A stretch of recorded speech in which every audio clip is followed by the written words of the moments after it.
नमस्कार, मैं कुमार ऋत्विज जनता जंक्शन की ओर से सीमांचल में मौजूद हूँ। दोस्तों, कल शाम जिस तरह से मुंबई के बांद्रा रेलवे स्टेशन पर लाखों लोगों की भीड़ लग गई, तब से एक बात बार बार कही जा रही है कि बिहार और उत्तर प्रदेश के मजदूर जाकर विकसित राज्यों में कोरोना फैला रहे हैं। मतलब हम लोग वहाँ जाकर उन लोगों की ज़िंदगियों को खतरे में डाल रहे हैं। साहब, मैं पहले तो ये कहना चाहता हूँ कि हम ही लोग हैं जो लगातार वहाँ पर दिन रात ईमानदारी से मेहनत करते हैं, खटते हैं, अपना खून पसीना देते हैं, जिसकी वजह से आज मुंबई दुनिया भर में भारत की आर्थिक राजधानी के तौर पर जानी जाती है।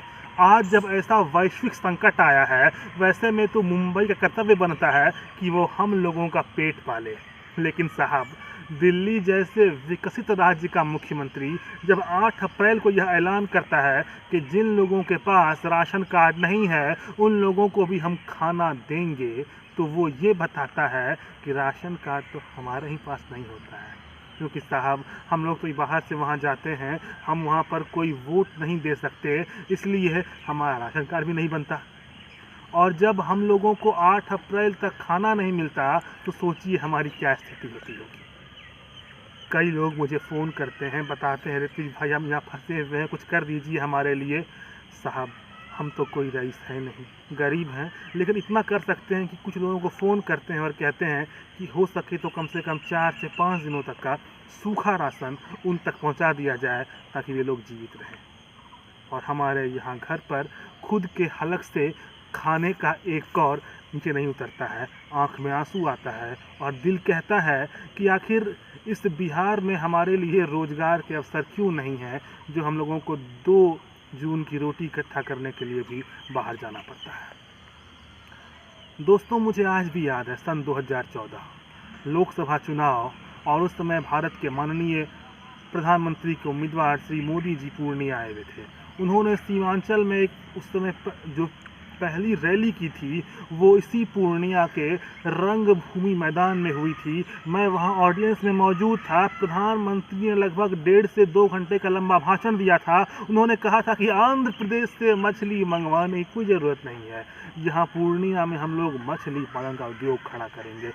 जूट यहाँ पर बहुतायत में उत्पन्न होता है, हम लोग जूट की फैक्ट्री लगाएंगे और लाखों श्रमिकों को रोजगार मिलेगा। साहब, 6 वर्ष बीत गए, उनका वादा, उनका पूर्णिया सब यही है।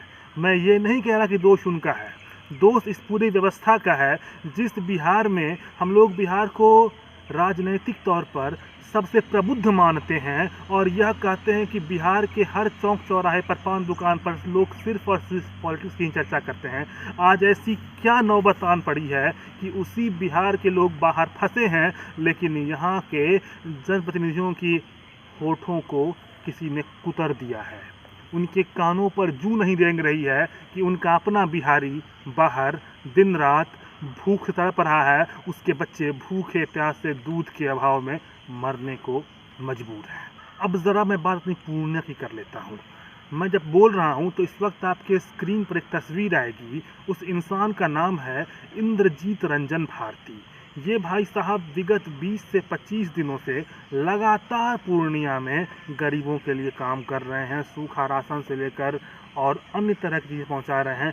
इन्होंने अपना 2 एम्बुलेंस भी दे रखा है, परंतु अचानक से इनके दोनों एम्बुलेंसों को आपदा प्रबंधन में जिला प्रशासन ने ले लिया है और इसकी वजह से इनको बहुत मुश्किल आ रही है।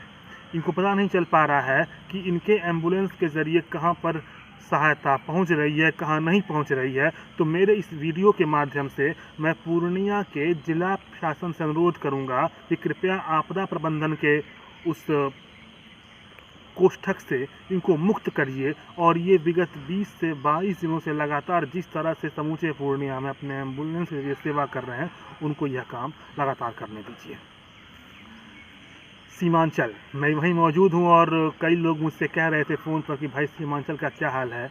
हाल बहुत बढ़िया है। आज यहाँ ज़ोरदार बारिश हुई है। मैं आम के पेड़ के ठीक नीचे खड़ा हूँ। एक बार मैं अपने कैमरामैन से कहूँगा कृपया वहाँ दिखाएं कैमरा को, वहाँ पर वो पेड़ में टिकोला भी आ चुका है। अब कैमरा को वापस ले आए तो टिकोला आ चुका है। सीमांचल बहुत बढ़िया है, सब कुछ बढ़िया है।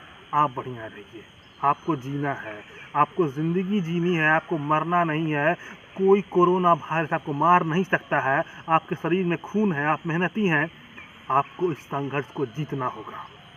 मेरे आंखों में आंसू आ गया था कल जब वहाँ आदित्य ठाकरे जी ने कहा कि हमने प्रधानमंत्री से एक ट्रेन मांगी है जिस ट्रेन के जरिए सभी मजदूरों को उनके उनके गंतव्य स्थान तक पहुंचा दिया जाएगा। अरे साहब, हमने इतने दिनों तक आपके राज्य के लिए मेहनत की है।